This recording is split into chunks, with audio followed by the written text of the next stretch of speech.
이번 16강 공인물에서 법정사건이 성립되는 사례와 투자 방법이죠. 이 방법 같은 경우는 사실 우리가 법정이사건을 이야기할 때 제일 문제가 되는 게 뭐냐면 이런 부분이죠.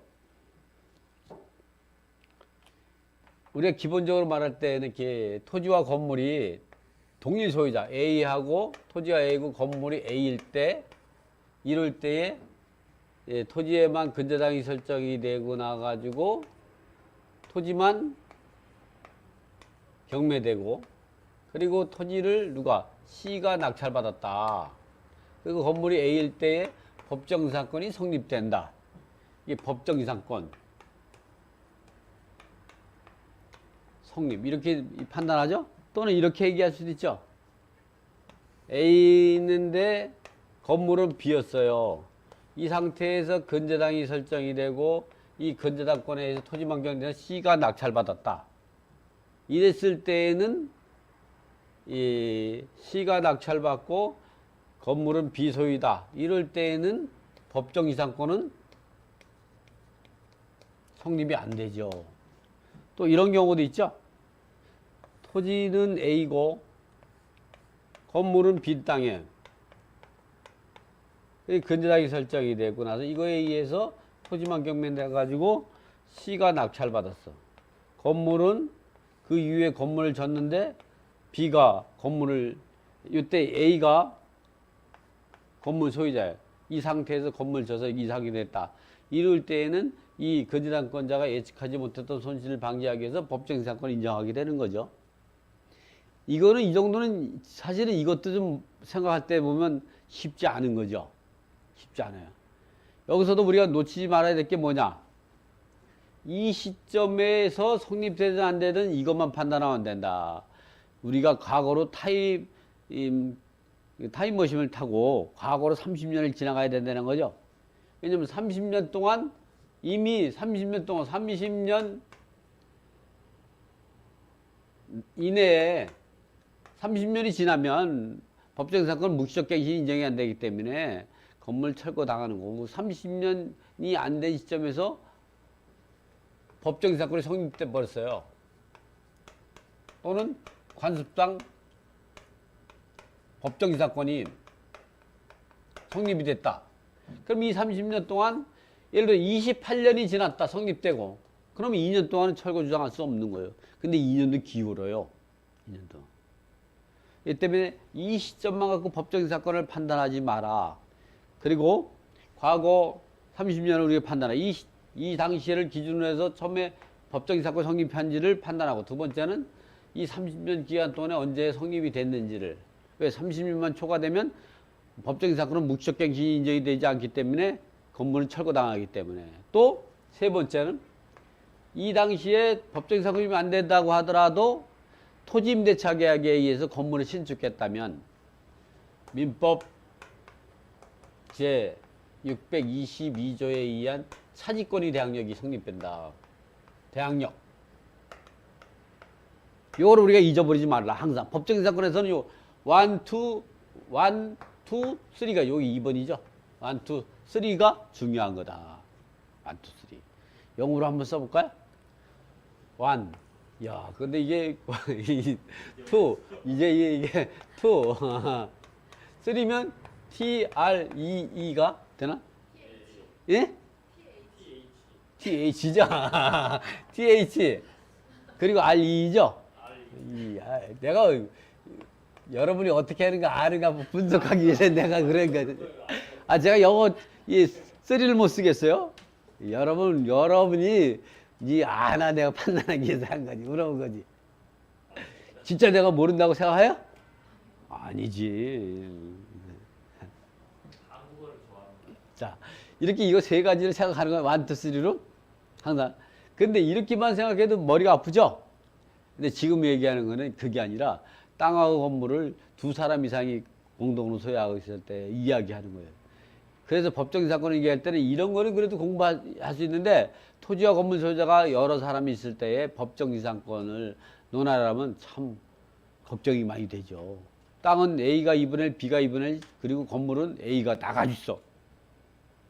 근데 땅하고 건물이 일괄해서 매각이 되는 거. 그럴 때 성립되냐 안 되냐 이거죠. 자, 그러면 이제 공인물일 때 이번에 16강은 토지와 건물이 두 사람 이상이 소유일 때, 또는 토지만 두 사람 이상이 소유, 건물은 한 사람 소유, 또는 건물은 두 사람이 소유, 토지는 한 사람 소유.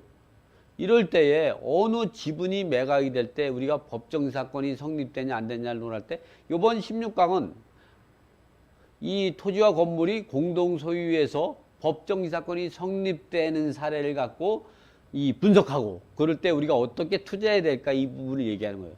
그리고 마지막 게 우리가 공부하는 17강에는 공유물에서 법정이상권이 성립되지 않는 사례와 그 사례에서 우리가 어떻게 대처해서 투자하는가 이 부분을 공부하는 거죠. 그렇게 해서 오늘은 10시까지 시간이 수업이 강의가 맞춰지는 거죠. 재밌죠? 이 법정이상권은요 아무것도 아니에요. 기본 우리가 수학 공식처럼 기본적인 논리를 머릿속에 딱 집어넣으면 어떻게 공식을 알면 수학을 풀 수 있는 거죠. 공식 알아도 수학 못 푸는 사람도 좀 있죠. 그렇지. 있어. 자, 원래 지금 공인물에서 이렇게 법정사건 논할 때 좀 전에 그 14, 15강 같은 경우는 토지와 건물이 한 사람 소유일 때에 성립하는 거는 이렇게 공동 소유일 때 강의할 때는 강의가 무거워요. 그러나 제가 무겁지 않고 쉽게 가르쳐 주기 위해서 푸는 거. 왜? 제가 이쪽에는 책을, 이 법정이상권 책을, 법정이상권 책을, 지금은 지분경매 강의지만 이 법정이상권 책을 제가 2년에 걸쳐 썼죠. 2년에. 이거 개정판도 내고 막 이래가지고. 그러니까 법정이상권을 제가 완벽하게 터득한 사람이죠. 여러분은 지금 지분경매에서 엑기스만 여러분이 배우는 거죠. 자, 그러면 공인물에서 우리가 법정이상권이 인정되는 사례가 상당히 드물어요. 토지와 건물이 공동소유일 때에는 법정이상권이 인정이 되려면 어떻게 하냐? 그 이전에 성립된 경우에 법정이상권 성립될까? 그 이후에 이 법정이 성립되는 건 형님이 왜 이렇게 보냐? 자, 토지가 A가 2분의 1, B가 2분의 1. 그리고 이렇게 3분의 1씩 할까요? C가 3분의 1인데 A가 건물 전체를 소유하고 있어요. 건물 전체 소유. 또는 이럴 때도 있죠. A가 2분의 1, B가 2분의 1이고 건물도 A가 2분의 1, B가 2분의 1일 때. 자, 이 사례에서 B가 지분의 근저당을 설정해서 경매가 들어간다든가, C 지분의 근저당을 설정했다든가, 또는 일반 매물이 달라진다 했을 때 법정이상권을 인정하게 되면 토지와 건물 소유자가 달라지는 거죠. 달라지는 게 아니죠. 지금 말하는 토지와 건물 소유자가 달라진다는 거는 100%가 바뀌어줘야 되는 거예요. 이런 경우 이게 달라지는데 이 건물을 법정사건 인정한다면 이 건물 소유자가 이 3분의 1 지분권 갖고 법정이상권 인정하게 되면 이 법정이상권은요 처분과 변경행위예요. 30년 동안 사유식을 제약하는 거죠. 그래서 이거는 관리행위는 민법 265조에 의한 관리행위는 과반수로 공유물이 관리행위는 과반수 정한다. 과반수라는 거는 51%를 말하는 거예요. 50% 초과돼야 과반수가 되는 거죠. 사유식은 이거는 처분과 변경행위에 해당이 돼가지고 예를 들어서 이걸 갖다 과반수를 결정한다면 과반수에 동의하지 않은 다른 지분에도 이 지상권을 설정하게 되는 거예요. 못하는 거예요. 예를 들어서 토지임대차, 주택임대차 계약을 맺고 그러면 민법 265조에서 과반수로 3분의 2 지분권자와 계약을 하면 과반수에 해당이 되니까 적법한 주택임대차법에 의해서 대항력과 우선변제권을 가지게 되는데, 그렇다고 하더라도 임차권 과반수와 계약한 사람이 임차권 등기 명령에 임차권 등기 할 수가 없어요. 임차권 등기는 일부 3분의 1 지분만 설정할 수 없는 거예요. 그러면 동의하지 않은 3분의 1 지분에까지 임차권 등기를 못하죠. 못하는 거예요. 거기를 설정하게 된다면 3분의 1 지분권자에 대해서도 이 근저당이나 지상권이나 또는 임차권 등기를 설정하는 처분행위에 해당이 돼요.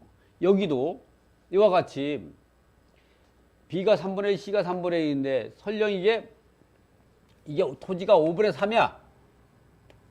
이게 5분의 1, 이게 5분의 1. 이 토지가 과반수가 되죠.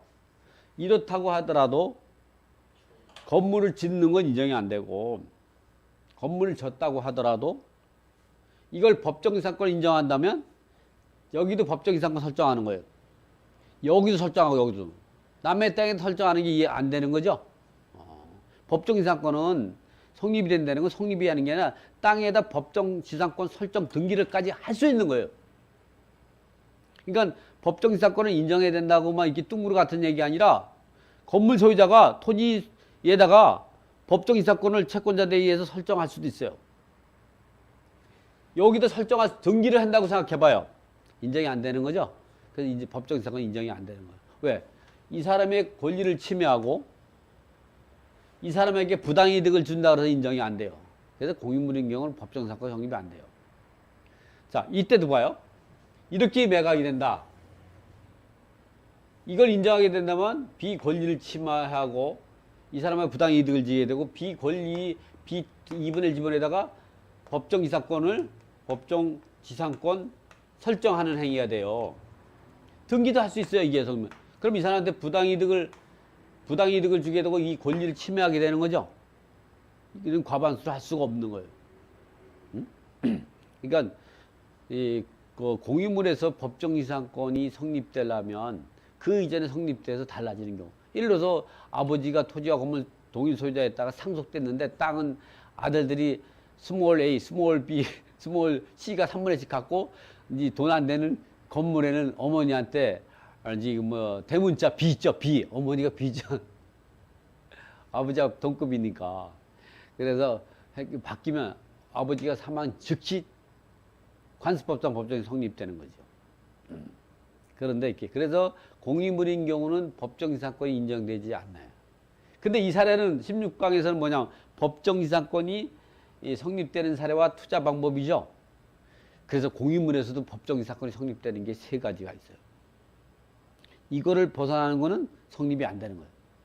그러니까 이번 시간에 제가 그 이야기를 많이 하고 그러는 게 왜냐면 이 강의가 그렇게 길게 할 수 있는 강의가 아니에요. 그래서 제가 재밌게 하는 거예요. 이게 기본적으로 성립이 안 돼요. 근데 성립되는 게 세 가지가 딱 있어요. 그거를 먼저 판서로 얘기를 해주고 그 다음에 책으로 해줘요. 그래서 여러분들이 강의 들을 때 한 40분에서 45분 동안 제가 여러분이 수강할 수 있게끔 해줘요. 그래도 그 전에 우리가 이렇게 얘기했던 부분들을 여러분이 알기 쉽게 하죠.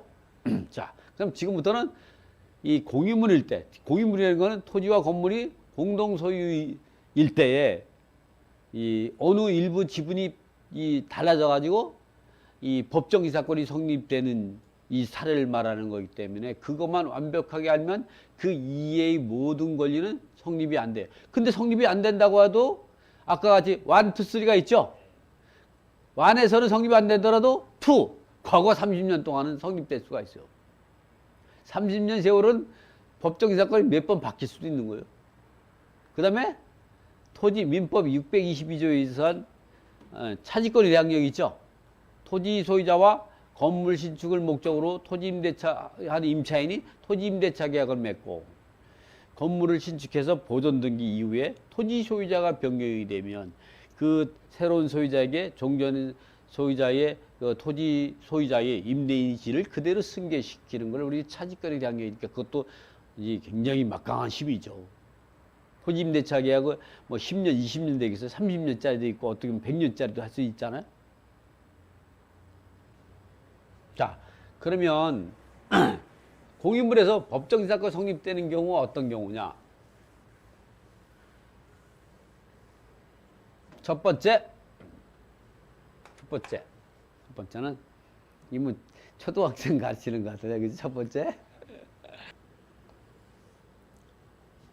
토지가 A가 전체 소유, A가 전부 땅을 소유하고 있어요. 이런 상태에서 A가 3분의 1, B가 3분의 1, C가 3분의 1을 취득하는 경우. 이건 뭐 건물을 신축하는 경우도 마찬가지지만 건물을 사는 경우도 마찬가지죠. 그래서 이렇게 취득했다면 그 A가 자기 땅에다가 건물을 신축했어. 이랬다면 또는 건물을 이제 그 뭐 다른 사람이 지어놓은 걸 뭐 매수했다든가 뭐 이렇다면 대부분이 신축하는 경우가 맞죠. 자기 땅에다 신축했다면 자기가 돈이 부족하니까 돈이 많으면 자기 땅에 자기가 건물 짓죠. 돈이 많아도 뭐냐면 건물 져가지고 임대사업 해가지고 부도날 수도 있죠. 장사가 안 될 수도 있잖아요. 그러니까 어떻게 B와 C한테 우리 잘못될 같이 하고 잘 돼도 같이 살고 못 돼도 같이 살고 이렇게 돼버리는 거죠. 그렇게 된 의미는 자기 땅에다가 건물을 자기와 B, C가 공동으로 놓쳐요. 그럴 때는 B, C한테 니들이 건물을 줘. 대신에 내가 3분의 1 지분을 갖되 토지 사용료는 청구하지 않아. 이런 뭐 계약이 있었겠죠. 그리고 내가 건물은 철거하지 않고 이 건물이 멸시할 때까지 사용할 수 있게끔 한다는 묵시적, 명시적 합의가. 명시적 계약은 계약서를 썼다는 거예요. 계약서를 쓰지 않아도 그런 마음이라는 걸 법으로 인정하는 게 묵시적, 명시적 이런 상태가 되면 설령 계약서 없이 어떠한 내용이 없다도 이렇게 같이 졌다는 것은 A는 B, C한테 건물을 철거하지 않는다는 묵시적 합의가 있었다고 보는 거죠. 계약서를 썼다면 명시적, 그래서 묵시적, 명시적 합의가 있었다는 거죠. 그럴 때에 이런 상태에서 토지만 이 A가 토지 소유자가 그런 마음을 가졌다는 마음에는 A가 이 건물 철거를 주장하지 않겠다는 묵시적, 명시적 합의가 있었다는 거예요. 근데 A가 그런 마음을 가지고 있는 상태에서 대출했어요. 금융기관이. 예를 들어 국민은행이 이제 근저당을 설정했어요. 이 국민은행 근저당권자도 A가 그런 권리를 B한테 인정하고 있었다는 묵시적, 명시적 합의가 있었다는 내용을 근저당도 알고 있었다고 보는 거예요. 국민은행 근저당이 알든 뭐든 그 의미가 없어요. 이건 법리적 해석이에요. 모르면 죽어야 되는 거야, 우리나라에서는. 모르면. 대한민국에서는 천명하게 살려면 공부를 많이 해야 돼요. 자, 이 얘기가 뭐 누굴 비관하거나 뭐 이런 건 아니죠. 내가 강의할 때 굉장히 정제된 말만 하려고 굉장히 조심하는 거예요. 자, 이렇게 했단 말이야. 그러니까 이 A가 B와 C한테 건물을 공동 소유하면서 건물을 같이 지면서 건물을 철거하지 않는다는 얘기를 말을 안 했다고 해도 계약서가 없다면 묵시적으로 합의가 있었다는 걸 보는 거예요. 말을 안 했어도 계약서 썼다면 명시적 합의가 있었다고 보는 거죠. 그런 걸 때문에 이 근저당권자가 계약이 없었다는 것 같고 하도 묵시적 합의가 있었다는 걸로 인정하기 때문에 이 사람도 그걸 알고 했다는 거예요. 그래서 이 토지 저당권자가 토지만 경매를 해가지고 누가 낙찰받느냐? D가 낙찰받았어요. 건물은 A 3분의 1, B 3분의 1, C 3분의 1 이렇게 했다고 하더라도 이 건물은 법정 이상권을 성립된다. 이렇게 하더라도 이 근저당권자가 예측하지 못했던 손실이 아니다. 예측했던 손실. 왜? 이가 묵시적, 명시적 법정 이상권 인정하겠다는 이 합의가 있었던 걸 알고 있었던 거는 이 근저당권도 당연히 그거에 대한 이 소유권의 권리 행사잖아요. 소유권이 제약을 받는 범위 내에서 이것도 당연히 제약받아요. 그 법정 이상권은 인정이 돼요. 그러니까 우리가 생각할 때 A가 B하고 C한테 건물을 철거하지 않겠다는 묵시적, 명시적 합의가 있었다는 거죠. 묵시적은 당연히 그러한 생각을 갖고 건물을 같이 쳤다는 거예요. 또 합의사항을 계약서로 썼다면 그건 명시적 합의죠. 대부분이 명시적 합의를 하지만 그게 없었다고 인정이 돼요. 그런 근저당권이 당연히 그런 걸 알고 있기 때문에 이런 경우는 어떤 경우도 법정 성립돼요. 이건. A 3분의 1 지분이 경매 나가든 B 3분의 1 지분만 경매 나가든 C 3분의 1 지분은 이것만 경매되든 전체가 경매가 되든 뭐 그러면 동의 소유자니까 그럼 어쨌든 그것도 법정 성 모두가 다 여기서는 어떠한 사례도 100% 법정 사건 성립된다. 어떤 사례도. 이게 첫 번째 법정 사건 성립되는 사례예요. 쉽죠? 그러니까 우리가 생각할 때 뭘 생각하냐? 토지 소유자가 B와 C한테 건물을 철거하지 않겠다는 묵시적, 명시적 합의가 있었다는 내용. 그런데 그런 상태에서 그런 소유권을 가진 토지 소유자가 그러한 권리를 B와 C에게 주어져 있는 상태에서 토지에 만에 근저당을 설정한다면 그 근저당권자도 그 권리에 종속될 수밖에 없다는 거죠. 소유권의 제약을 받으면 그 제약을 받은 상태에서 근저당이 설정이 있다면 그 범위 내에서는 소유권이 줌을 내고 이 근저당권이 종물이에요. 종물. 부정성에 따라 침해당하는 거죠. 그래서 근저당 이런 권리가 성립되는 거예요. 그러니까 두 번째는 어떤 경우가 법정사건이 선정이 되느냐. 두 번째는 공동소유인데 어떻게 되냐. 공동소유인데 근데 요번에 이런 경우는 성립이 안 돼요. 건물은 A가 다 전체에서 거꾸로 토지는 A가 3분의 1, B가 3분의 1, C가 3분의 1 이게 지금 같은 경우 보면 아까를 뒤집었을 뿐이죠. 뒤집으면 성립이 안 돼. 이건 어떤 성립이냐? 이게 물론 이럴 때에는 B와 C한테 토지 임대차 계약을 맺고 건물을 졌을 가능성이 있지만 어쨌든 그렇다고 해서 차지권에 대한 경우는 인정이 되지만 법정 사건은 성립이 안 되는 거예요. 어쨌든 이런 상태가 되면 이런 경우를 법정 사건을 인정하게 된다면 이 B와 C 지분에도 법정 사건 등기한 거나 마찬가지 효력이 생겨요. 법정 사건 등기 없이 효력이 생기지만 등기할 수 있어요.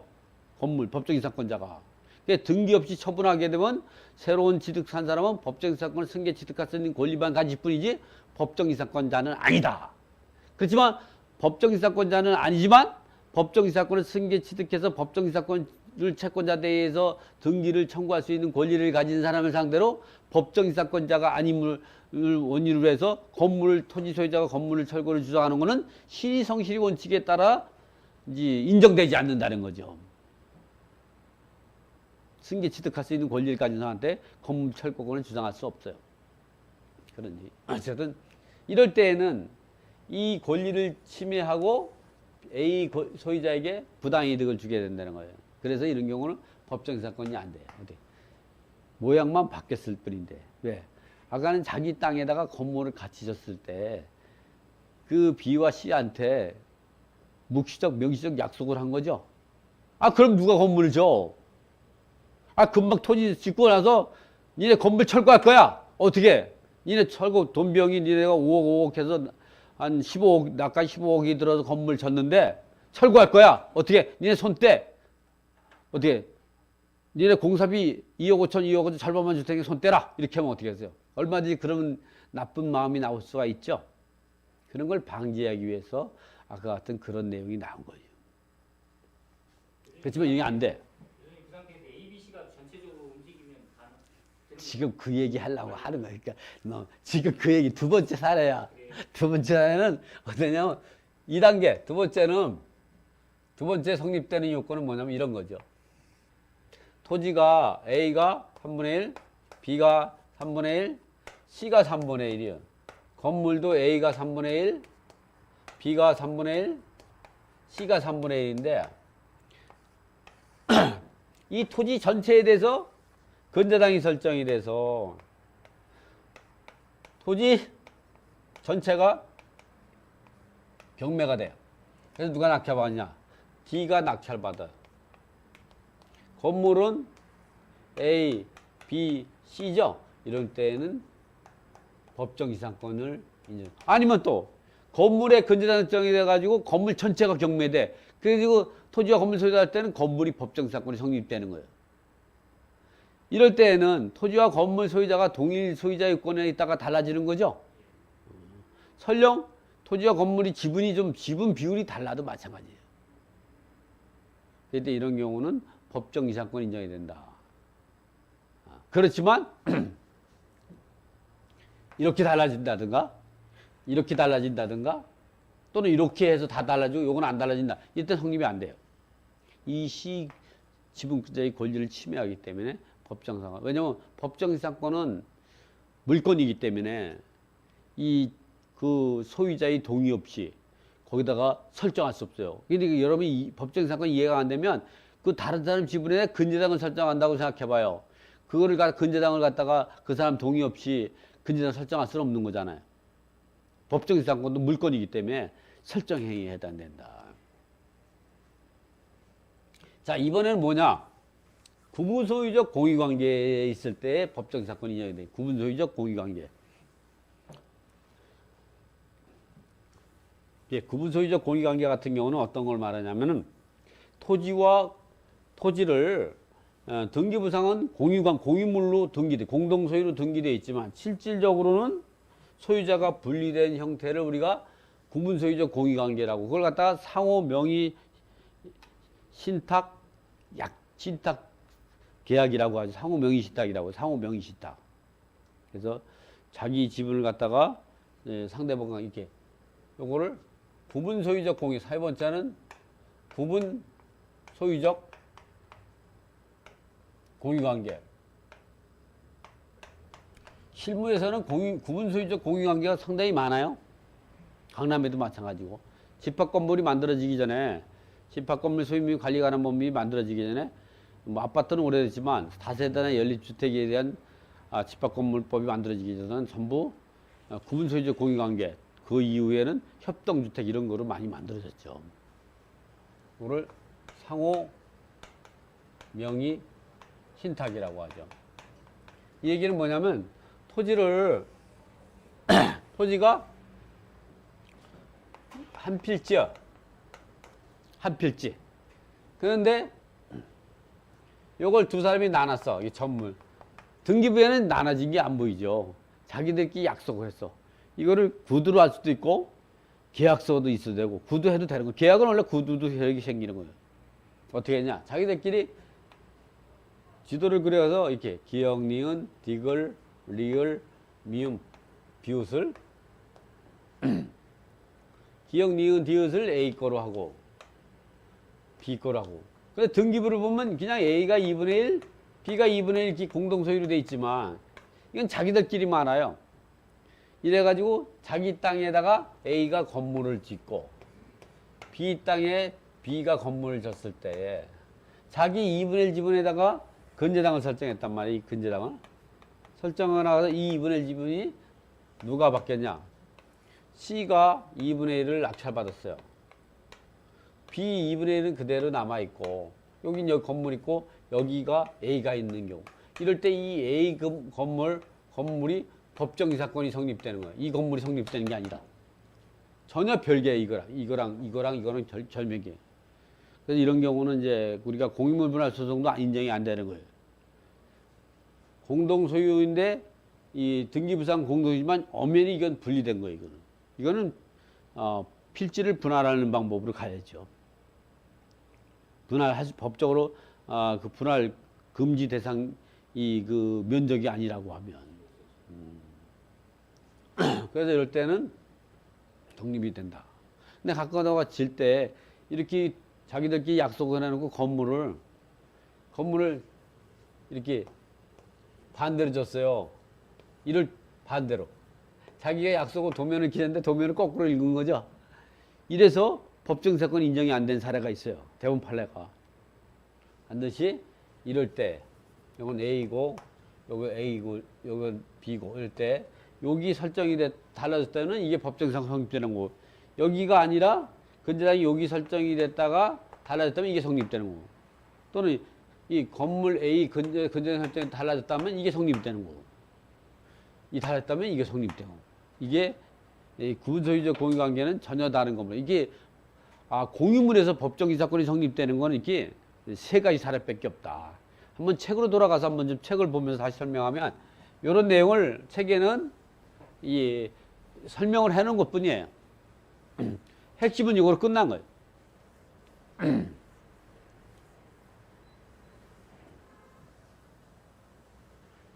자,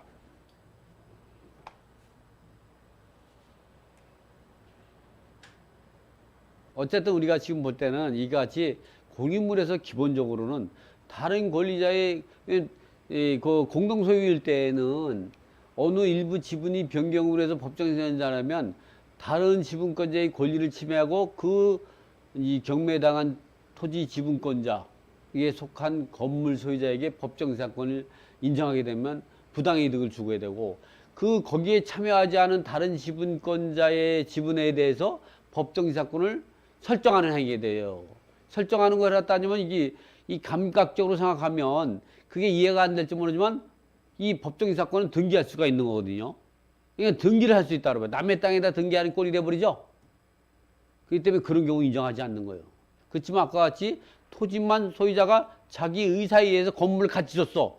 그럴 때는 B와 C한테 건물 철거하지 않는다는 묵시적 합의가 있었다고 보는 거죠. 근데 땅하고 건물이 전체가 공동소유였다. 전체가 달라졌다. 그거는 토지와 건물 전체가 달라진 건 다른 거죠. 또 구분소유자 공유관계가 달라졌다. 이럴 때에는 그 엄연히 이 토지가 나눠지지 않았지만 실질적으로 나눠진 거기 때문에 그런 데는 우리가 법정행사권을 인정하게 된다. 그래서 여기 내용을 보면 이 내용은 어디 있느냐? 399쪽에서 406쪽에 있는 거예요.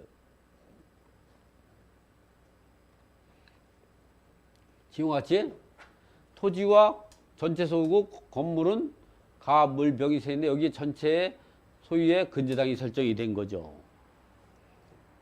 그래서 토지 전체가 경매가 됐을 때 이 법정사가 인정이 되는데 이런 경우는 왜 인정이 되느냐? 대법원 판례를 보면 대법원 2014-67159 판결 내용은 갑 공유자 1인이 그 건물 부지인 토지를 단독으로 소유하면서 그 토지에만 저당권을 설정하였다가 그 토지 저당권에 의해서 경매가 돼 토지 소유자가 달라진 경우에도 위 토지 소유자는 자기 지분뿐만 아니라 다른 건물 자기의 건물 소유 지분뿐만 아니라 다른 건물 공유자들이 지분에 대해서도 위 토지 이용을 인정하고 있었다고 하는 점.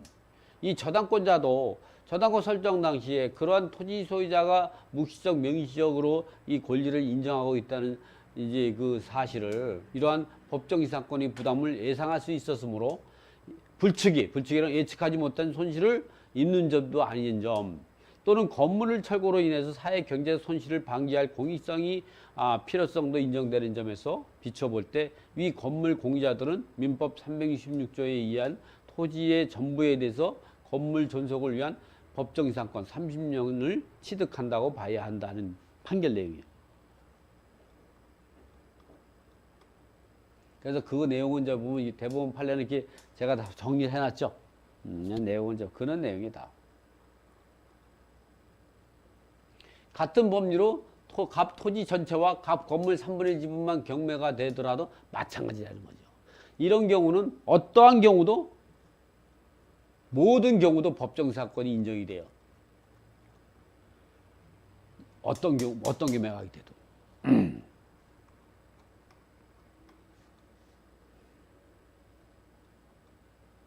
자, 이번에는 갑 토지 전체의 소유인데 갑 건물 지분만 저당권이 설정이 돼. 이럴 때 성립되는 거죠. 또는 을 지분에만 근저당이 설정이 돼. 이럴 때 성립돼요. 이제 3분의 1 지분에만 근저당 설정 달라져. 이럴 때 성립돼요. 어떤 경우도 그 법정상은 성립이 된다. 이게 갑 토지 전체가 일반 매매로 정액의 매각이 됐어요. 이럴 때는 관수법상 법정이사건이 성립되는 거죠. 이럴 때 어떤 경우도 인정이 되는 거죠. 자, 토지 전체의 저당권이 설정이 되고 이럴 때 토지가 가불병 공동소유고 건물도 가불병 공동소유요.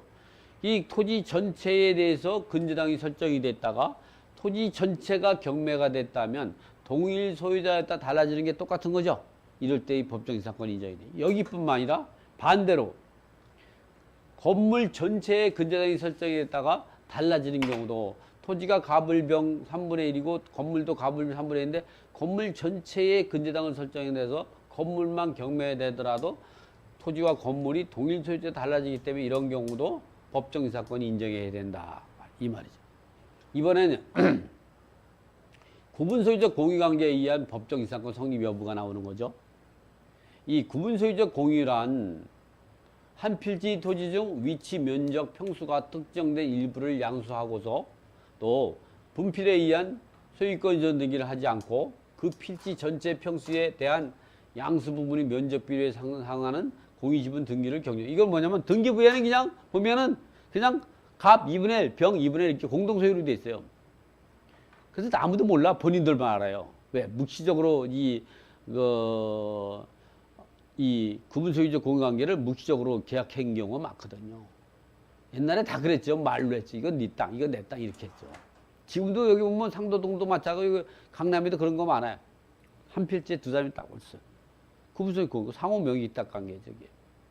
그래서 엄연히 이건 내 땅, 이건 내 땅이 되는 거예요. 공동소유라고 하더라도. 근데 이제 그거는 필지를 분할할 수가 없어요. 최소 분할 면적이 있기 때문에 대지로서 분적할 수 없지만 그러니까 구분소유적 공유관계로 계속 가는 거죠. 그렇기 때문에 그 일주 토지의 저당권 설정에 따르면 법정성은 성립되는 거예요. 다른 지분의 건물이 성립되는 게 아니라 그 토지 지분에 해당되는 건물만 그렇다는 거예요.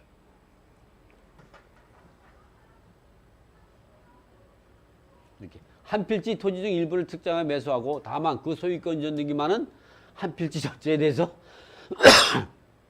공유 지분권 이전 등기를 한 경우에는 그 특정 부분 이외의 부분에 대해서 두 분에 관한 등기는 상호 명의 신탁을 하고 있는 것이라고 봐야 한다. 구분소유적 공유 지분에 설정된 저당권으로 실행으로 해서 공유 지분을 취득한 경락인은 낙찰자는 그 구분소유적 공유 지분을 그대로 취득하였는지 그렇다는 거죠. 그래서 이렇게 보면 갑이 대지분만 경매가 됐다. 그러면 이 건물만 법정 사건이 성립되는 거예요. 을 건물은 그대로 있는 거죠. 구분소유적 공유관계에서 갑을 대지 전체에 대해 경매가 신청한 경우 이럴 때 두 개가 전체의 근저당 경매가 됐다 그러면 법정 이 사건은 갑을 모두가 다 법정 이 사건 성립된다는 거예요. 구분소유적 공유관계란 뭐냐?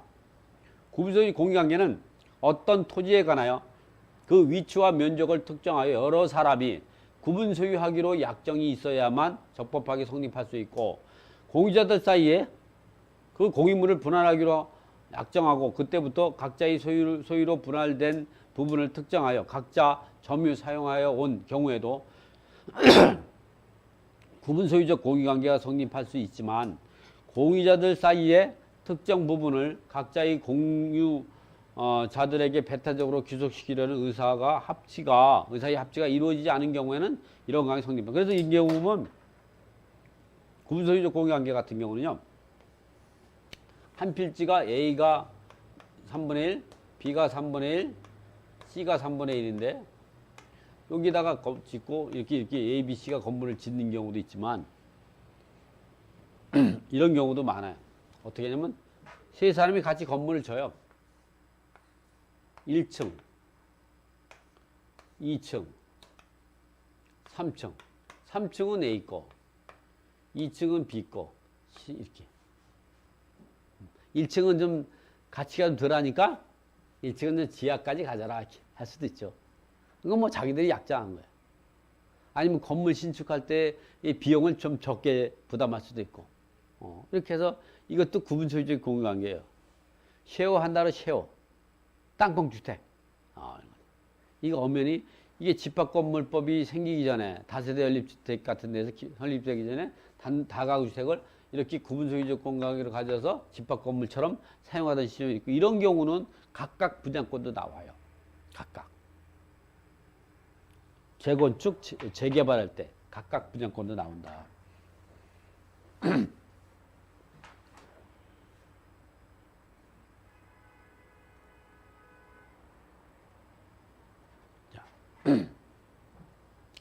토지의 저당권 설정 당시에 토지 소유자에 의하여 그 지상의 건축 중이 어떤 경우 법정 성립병 이런 게 성립된다는 거죠. 토지에 관한 저당권 설정 당시에 토지 소유자에 의하여 그 지상의 건물을 건축 중이었던 경우 그것이 사회 관련상 독립된 건물로 볼 수 있는 정도에 이르지 않았다고 하더라도 이제 토지저당권자가 경매를 신청해서 낙찰자가 잔금을 납부하기 때까지 건물의 규모 종류가 예견상 예상할 수 있는 정도까지 건축이 진행되어 있었고 그 후 경매 절차에서 매수인이 매각됨을 낙찰 때까지 최소한 4개의 기둥과 주벽과 지붕만 이루어져 있는 독립된 건물을 1층만 지어졌다고 하면 설령 건축 허가대로 5층이나 10층짜리 건물까지 완성이 되지 않았다고 하더라도 법정상 성립되고 그 이후에 2층부터 10층까지 추가로 건축했다면 그 2층부터 10층까지 법정 이상권이 성립되는 것은 근저당 설정 당시에 건축 허가대로 10층까지 지어질 걸 갖다가 예측할 수 있었기 때문에 그런 경우를 인정하더라도